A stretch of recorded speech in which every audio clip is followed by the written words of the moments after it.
Hi students, welcome to Gate College. Last class we discussed about the concept called computer for individual users. On that we discussed about what are the computers used in the individual persons. That means only one person is going to work at one time. But today's concept is computer for organizations. What is computers for organizations? The computers which are used in the organizations. Why? Is there any differentiation? Yeah, sure. In the organization computer systems, it is having a special feature called handling more users at a time. That means the computer systems ఏవైతే వాడుతున్నామో ఆర్గనైజేషన్లో అవన్నీ కూడా ఎలా ఉంటాయంటే చాలా మంది యూజర్స్ని handle చేసే విధంగా ఒకే టైంలో హ్యాండిల్ చేసే విధంగా ఉంటాయన్నమాట. Computers for organization. Some computers handles the need of many users at the same time. ఒకే టైంలో ఈ యొక్క కంప్యూటర్స్ మెనీ యూజర్స్ని హ్యాండిల్ చేయగలుగుతాయి. These powerful systems are often more used by the organizations such as banks, schools and etcetera.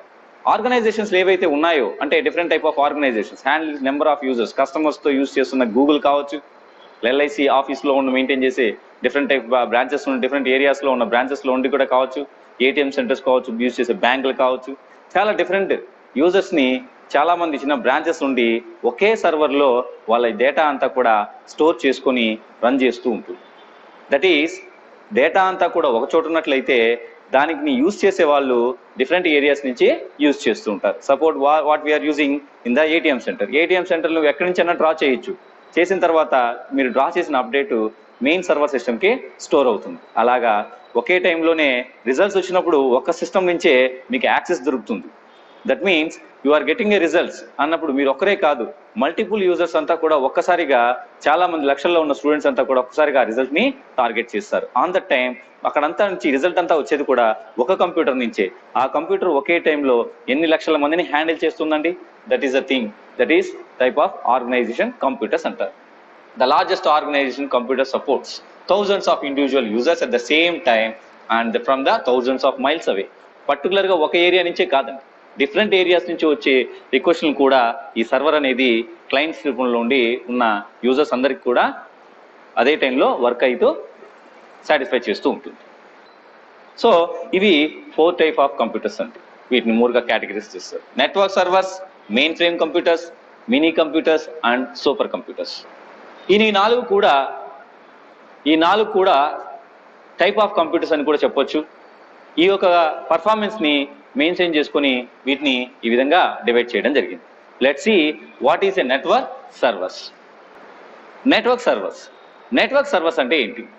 ఈ network servers చూసే ముందు ఒకసారి దాని యొక్క పిక్చర్ ఒకసారి గమనిద్దాం. This is a network system అని చెప్తాం. Why? Because 2 or more computers ఒకదానికొకటి కానీ కనెక్ట్ అయి ఉన్నట్లయితే 2 or more computers connected with each other through a wire or wireless, అలా ఉంటే నెట్వర్క్ అంటారు. ఇప్పుడు ఇవన్నీ కూడా నెట్వర్క్ సిస్టమ్ అంటారు. వై? బికాస్ ఒక చోటికి అన్ని కూడా కనెక్ట్ అయి ఉన్నాయి. చూడండి, ఇక్కడ మెయిన్ ఏంటంటే ఇవన్నీ కూడా నార్మల్ పీసెస్. ఇది సర్వర్ సిస్టమ్ అంటారు. ఇది బ్యాటరీ బ్యాకప్ కోసం ఒకటి పెట్టుంటారు. ఇది ప్రింటర్స్, అదర్ డివైజెస్. ఈ అన్ని డివైజెస్ని కూడా ఒకే చోటికి కనెక్ట్ చేయబడి ఉన్నాయి.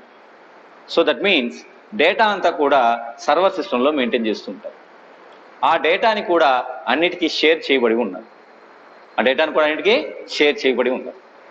దట్ మీన్స్ డేటాని షేర్ చేసుకోవడం కోసం ఈ యొక్క సర్వర్ ఉంటుంది. స్టోర్ చేసుకోవడానికి, రిట్రీవ్ చేసుకోవడానికి సర్వర్ ఉంటుంది. ఈ క్లయింట్స్ ద్వారా దీంట్లో ఉన్న డేటాని రిసీవ్ చేసుకోవచ్చు. ఈ క్లయింట్స్ ద్వారా ఈ సర్వర్లో ఉన్న డేటాని అప్డేట్ చేయొచ్చు. ఈ క్లయింట్స్ ద్వారా ఈ సర్వర్లోకి డేటాని వేయచ్చు. అదేవిధంగా ఈ యొక్క ప్రింటర్ని ఈ సర్వర్ ద్వారా యూజ్ చేసుకుని ఈ కంప్యూటర్స్ అన్నీ కూడా వర్క్ అవుతాయి. ఇక్కడి నుంచి కూడా ప్రింట్ చేయొచ్చు. వై? బికాస్ ఈ సర్వర్ ఏం చేస్తుంది? ఈ ప్రింటర్ని హ్యాండిల్ చేస్తుంది. కాబట్టి ఈ యొక్క క్లయింట్ సిస్టమ్స్ అన్నిటిని కూడా ఈ ప్రింటర్ యూజ్ చేసుకుంటుంది. ఈ ప్రింటర్ని అన్ని క్లయింట్ సిస్టమ్స్ యూజ్ చేసుకుంటున్నాయి త్రూ సర్వర్. ఇలా ఉన్నప్పుడు a network server is a powerful computer connected to your business network. So నా ఒక బిజినెస్ ఆర్గనైజేషన్లో చాలా కంప్యూటర్స్ని యూజ్ చేస్తున్నాను అంటే ఒకే చోట డేటా స్టోర్ అవుతూ ఉంటుంది, కానీ అందరూ కూడా క్లయింట్ సిస్టమ్స్లో ఒక్కొక్క క్యాబిన్లో కూర్చుని ఉన్నారు, బట్ సర్వర్ సిస్టమ్ మాత్రం ఒకటి హ్యాండిల్ చేస్తున్నాను. చాలా బిజినెస్ ఆర్గనైజేషన్స్ దీన్ని బేస్ చేసుకొని రన్ అవుతూ ఉంటాయి. Network servers have many functions and can form an important part of your computer network. Network server అనేది అంటే మనం చూసాము కింద సర్వర్ మెయిన్ది, అది చాలా ఇంపార్టెంట్ ఫంక్షనాలిటీస్ని ప్రొవైడ్ చేస్తూ ఉంటుందట మీద క్లయింట్స్కి. They are usually used for the sharing of files, store and to run centralized applications such as your customer database. Customer database అంతా కూడా ఎక్కడ మెయింటైన్ చేస్తున్నామంటే సర్వర్లో మెయింటైన్ చేస్తాం. దాన్ని ఒక్కొక్క క్లయింట్ వాళ్ళు ఉపయోగించుకుంటూ వాళ్ళ యొక్క నీడ్ బట్టి ఇస్తారు. ఒక సపోజ్ ఇక్కడ డిపాజిట్ జరిగింది అనుకోండి, డబ్బులు డిపాజిట్ చేశారని సర్వర్కి డేటా వెళ్తుంది. ఇక్కడ విత్డ్రాల్ చేశారనుకోండి, విత్డ్రాల్ చేశారని చెప్పి ఇక్కడికి వెళ్తుంది. ఏవైనా సరే ఇన్ఫర్మేషన్ అంతా కూడా సర్వర్కి స్టోర్ అవుతూ ఉంటుంది, దట్ ఈస్ ఫైల్స్ రూపంలో. దాంట్లో ఉన్న అప్లికేషన్లు కూడా దాంట్లో షేర్ చేయడం జరుగుతుంది. Many of the functions traditionally performed by servers can now be carried out through the cloud computing instant. Right now ఈ మధ్య మనం ఎక్కువగా వింటున్నది ఏంటంటే క్లౌడ్ కంప్యూటింగ్ అంటారు. క్లౌడ్ కంప్యూటింగ్ నథింగ్ బట్ మీ మొబైల్లో కూడా క్లౌడ్ కంప్యూటింగ్ అనేది ఉంటుంది. దట్ మీన్స్ మీ యొక్క మొబైల్లో ఉన్న డేటాని క్లౌడ్లో స్టోర్ చేసినట్లయితే ద డేటా అనేది క్లౌడ్లోకి షేర్ అయిపోయి స్టోర్ అయిపోయింది. When you want change the mobile, మీరు మొబైల్ చేంజ్ చేసిన తర్వాత కూడా ఒకసారి రిట్రీవ్ అని తీసుకున్నాం అనుకోండి, క్లౌడ్లో ఉన్న స్టోర్ చేసిన కంటెంట్ అంతా కూడా మెల్లగా మీ కొత్త మొబైల్లోకి రావడం జరుగుతుంది. అంటే ఇప్పుడు క్లౌడ్ అనేది నెట్వర్క్ సర్వర్ లాగా యూజ్ అవుతుంది. Like this. Then second one, mainframe computers. This is a type of computer which occupies large space. Mainframe computers are very large space, often filling an entire room. ఒక room మొత్తం నిండిపోతుందండి ఈ system. ఈ computer అయితే many large amount of data, many organisations, nothing but Google. ఇప్పుడు Google వాళ్ళ Facebook ఉందనుకోండి, number of users ఉంటారు. అలాంటప్పుడు ఖచ్చితంగా అప్పుడు మెయింటైన్ చేయాల్సింది ఏంటంటే మెయిన్ ఫ్రేమ్ కంప్యూటర్స్ అంటారు. ఈ మెయిన్ ఫ్రేమ్ కంప్యూటర్స్ ఒకసారి అబ్జర్వ్ చేయండి పిక్చర్లో, ఇదంతా కూడా కంప్యూటర్ అండ్ ఒక రూమ్ మొత్తం స్పేస్ ఆక్యుపై చేస్తుంది. వీటిలో అంతా కూడా ఏం చేస్తుంటారంటే డేటాని స్టోర్ చేస్తూ ఉంటారు. డేటా మొత్తం ఈ యొక్క రూమ్లోనే స్టోర్ అవుతూ ఉంటుంది. అంతా కూడా సర్వర్స్లో ఒకే సర్వర్ కాదు, మల్టిపుల్ సర్వర్స్ హార్డ్ డిస్క్లన్నీ కూడా ఇక్కడ పెట్టి ఇక్కడ లార్జ్ అమౌంట్ ఆఫ్ డేటా కావాలి కాబట్టి ఇక్కడ మెయింటైన్ చేస్తూ ఉంటారు. ఇది ఒక లార్జ్ సైజ్ ఉంటుంది. పర్ఫార్మెన్స్ ఎలా ఉంటుందంటే మెనీ టాస్క్లు, చాలా వర్క్లు ఒకే టైంలో చేయగలదు.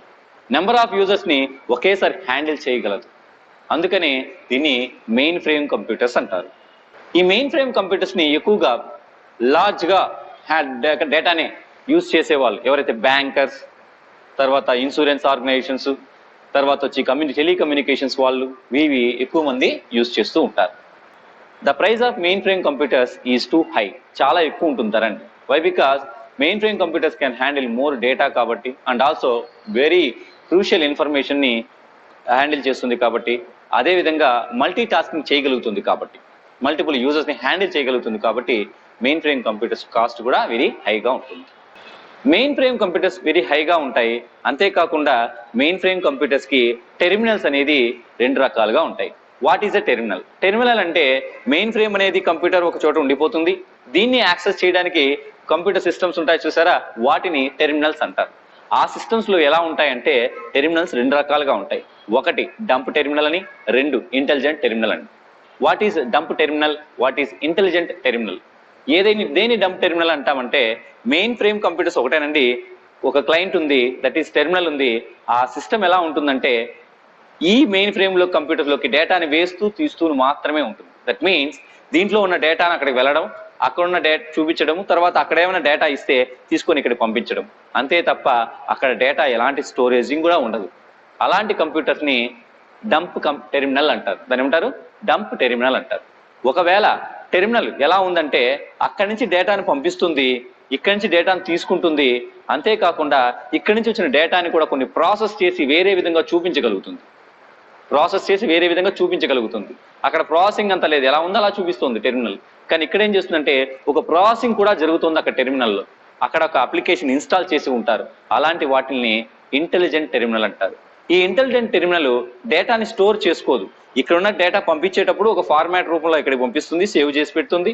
అంతేవిధంగా ఇక్కడ నుంచి వచ్చిన డేటాని కూడా అక్కడ టెర్మినల్లో సిస్టంలో ఒక ప్రాసెస్ చేసి ఒక విధంగా అవుట్పుట్ అనేది చూపించడం జరుగుతుంటుంది. అలాంటి వాటిని ఇంటెలిజెంట్ టెర్మినల్ అంటే దట్ మీన్స్ ఇంటెలిజెంట్ టెర్మినల్లో ఒక ప్రాసెసింగ్ అనేది జరుగుతుంది. Mini computers. ఈ mini computers these mini computers are much larger than micro computers. Micro computers అని చిన్న డివైస్ ఉంటాయి, కంప్యూటర్స్ ఉంటాయండి, వాటికంటే కొంచెం పెద్దదిగా ఉంటుంది.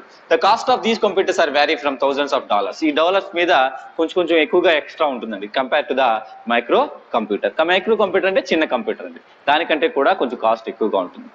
They process most of the features found on the main frame computers but on a more limited scale. Same features main frame computer లో use చేసిన ఫీచర్స్ ఉంటాయండి. లార్జ్ అమౌంట్ ఆఫ్ డేటాని స్టోర్ చేస్తూ ఉంటుంది, అదే ప్రకారంగా టెర్మినల్స్ యూజ్ చేస్తూ ఉంటుంది, కానీ ఒక లిమిటెడ్ స్కేల్ ని బేస్ చేసుకుని ఉంటుంది. అందుకనే చిన్న ఆర్గనైజేషన్స్, లార్జ్ స్కేల్ ఆర్గనైజేషన్స్ కాకుండా మీడియం అండ్ లిమిటెడ్ ఆర్గనైజేషన్స్ ఉన్న స్కేలింగ్ ఉన్న వాళ్ళు ఈ యొక్క కంప్యూటర్స్ ని వాళ్ళ సర్వర్ గా, నెట్వర్క్ సర్వర్ గా యూజ్ చేస్తూ ఉంటారు. They may have terminals but not as many as the main frame computers. Main frame computers use చేసిన విధంగా టెర్మినల్స్ ఉంటాయంటే మాత్రం ఇక్కడ అలా ఉండవండి, కొంచెం లిమిటెడ్ గానే ఉండడం జరుగుతుంది. ఇది మైక్రో కంప్యూటర్ కంటే కూడా ఎక్కువగా డేటాని స్టోర్ చేసుకుంటుంది. మీడియం అండ్ స్మాల్ బిజినెస్ వాళ్ళు ఎక్కువగా ఈ కంప్యూటర్స్ ని యూజ్ చేస్తూ ఉంటారు. బికాస్ వాళ్ళ యొక్క టెర్మినల్స్ అనేది తక్కువగా ఉంటాయి, అలాగే వాళ్ళ టెర్మినల్ బదులుగా స్టాండర్డ్ పీసీని, నార్మల్ కంప్యూటర్స్ ని వాడుతూ ఉంటారు, నార్మల్ పీసీ వాడుతూ ఉంటారు, ఇది క్లయింట్ మిషన్ గా. సో కాబట్టి అలాంటి ఆర్గనైజేషన్ అన్ని కూడా ఈ యొక్క మినీ కంప్యూటర్స్ ని యూజ్ చేస్తూ ఉంటారు. Next super computers. ఈ సూపర్ కంప్యూటర్స్ ని ఒకసారి అబ్జర్వ్ చేస్తే ఇక్కడ డిఫరెంట్ టైప్ ఆఫ్ మానిటర్స్ ని యూజ్ చేస్తున్నారు. ఒక మనిషి కూర్చోన్నాడు, ఒక వ్యక్తి, he is doing the work on it. Data కోసం డిఫరెంట్ స్క్రీన్స్ ని కనపడుతుంది. ఎస్, ఈ సూపర్ కంప్యూటర్స్ వర్కింగ్ విధానం అలాగే ఉంటుంది. These are the large and powerful computers and can handle the processing needs of thousands of users at a given moment. Thousands of users ని ఒకటే particular టైంలోనే ఇది హ్యాండిల్ చేయగలుగుతుంది. ఎవరు యాక్సెస్ చేసినా ఈజీగా ప్రాసెసింగ్ అనేది స్టార్ట్ చేస్తుంది. ఎన్ని థౌజండ్స్ ఆఫ్ పీపుల్ యాక్సెస్ చేసినా ఇమీడియట్ గా రెస్పాన్స్ అనేది ప్రొవైడ్ చేస్తుంది. These systems can process huge amount of data. The supercomputers can also perform more than 1 trillion calculations per second. ఇది లార్జ్ అమౌంట్ ఆఫ్ డేటాని handle చేస్తుందండి. అదే కాకుండా ఇటు పర్ఫార్మెన్స్ లో మాత్రం ట్రిలియన్స్ ఆఫ్ క్యాలిక్యులేషన్స్ ని ఒక్క సెకండ్ లో ఇది క్యాలిక్యులేట్ చేయడం జరుగుతుంది. అందుకనే దీన్ని సూపర్ కంప్యూటర్స్ అన్నారు. These super computers can handle thousands of process. దీనికి చాలా ప్రాసెసర్ కలిగి ఉంటాయి. నార్మల్ గా ఒక కంప్యూటర్ లో మనం ఒక ప్రాసెసర్ ని మాత్రమే చూస్తుంటాం, but now the super computers having different type of processes within that. Process చాలా ఎక్కువగా ఉంటాయండి. Super computers can handle thousands of processes. Normal గా మన కంప్యూటర్ లో ఒక ప్రాసెసరే ఉంటుందండి, ఇక్కడ సూపర్ కంప్యూటర్స్ లో మల్టీ ప్రాసెస్ అన్ని యూజ్ చేసి దీని యొక్క వర్కింగ్ ని జరగడం జరుగుతుంది. అంతేకాకుండా super computers had ideal feature ఏమిటంటే handling large and highly complex problems ని కూడా సింపుల్ క్యాలిక్యులేషన్స్ పవర్స్ ద్వారా అది వర్కౌట్ చేయడం జరుగుతుంది. వీటిని మోస్ట్లీ ఎక్కడ యూజ్ చేస్తారు? నార్మల్ గా these are mostly used in the research and space centres లో and military and government applications లోను, మ్యాపింగ్ టైంలోను, ఫోర్కాస్టింగ్ వెదర్ కానీ అదే విధంగా మోడలింగ్ లోను, complexed process like nuclear fissions వాటిలో కూడా దీన్ని యూజ్ చేయడం జరుగుతుంది. ఇవన్నీ కూడా రీసెర్చ్ టైంలో, సపోజ్ ఎగ్జాంపుల్ తీసుకున్నాం weather forecasting. Even weather forecasting లో మనం చూస్తే పర్టికులర్ టైంలో వాన పడుతుందని మనకు న్యూస్ లో చెప్తూ ఉంటారు. How it is possible? Because of super computers. Super computers అన్నీ ఎలా చేస్తున్నాయంటే మన సముద్రంలో వచ్చే వాయుగుణాన్ని అట్లా ఇమీడియట్ గా ఐడెంటిఫై చేసి ఒక టెంపరేచర్ బట్టి, అక్కడ ఉన్న టెంపరేచర్ చేంజెస్ ని బట్టి, అక్కడ ఉన్న గాలి స్పీడ్ ని బట్టి ఏ తీరం దాటుతుందని కూడా ఇమీడియట్ గా క్యాలిక్యులేట్ చేసి అదే మనకు రిజల్ట్ ఇవ్వడం జరుగుతుంది. అలాంటి కాంప్లెక్స్డ్ ప్రాబ్లమ్స్ ని కూడా ఈజీగా సాల్వ్ చేస్తూ మనకు సూపర్ కంప్యూటర్స్ ని వాడడం జరుగుతుంది. A super computer which may cost millions of dollars. Yes, it is true. ఇంత వర్క్ ఇలాంటివన్నీ వర్క్ చేస్తుంది కాబట్టి, హై ఎండ్ లో వర్క్ చేస్తుంటుంది కాబట్టి, ఎక్కువ యూజర్స్ ని హ్యాండిల్ చేస్తుంది కాబట్టి, అన్నిటినీ కాంప్లెక్స్ ప్రాబ్లమ్స్ ని సాల్వ్ చేస్తుంది కాబట్టి ఈ యొక్క కాస్ట్ ఆఫ్ సూపర్ కంప్యూటర్స్ వచ్చి ఖచ్చితంగా మిలియన్స్ ఆఫ్ డాలర్స్ ఉంటుందండి. ఇది నార్మల్ గా కాకుండా మన బిగ్ ఆర్గనైజేషన్ ఎక్కువగా దీన్ని యూజ్ చేయడం జరుగుతుంది. So these are the 4 types of computers which are used for in the organizations. Why? Because it handling number of users at the same time. That is network servers, mainframe computers, mini computers and super computers. ఈ యొక్క different categories of computers ఉన్నాయి. వీటిని different type of organisations లో వాళ్ళ యొక్క large or medium or mini ఆర్గనైజేషన్స్ని వాళ్ళ యొక్క స్కేలింగ్ బట్టి, వాళ్ళ యొక్క యూజర్స్ని బట్టి, వాళ్ళ యొక్క టాస్క్లను బట్టి వాళ్ళు డిసైడ్ చేసి ఏ టైప్ ఆఫ్ కంప్యూటర్ వాళ్ళకి ఆర్గనైజేషన్ సూట్ అవుతుందో according to that they are going to buy it. Thank you for this class.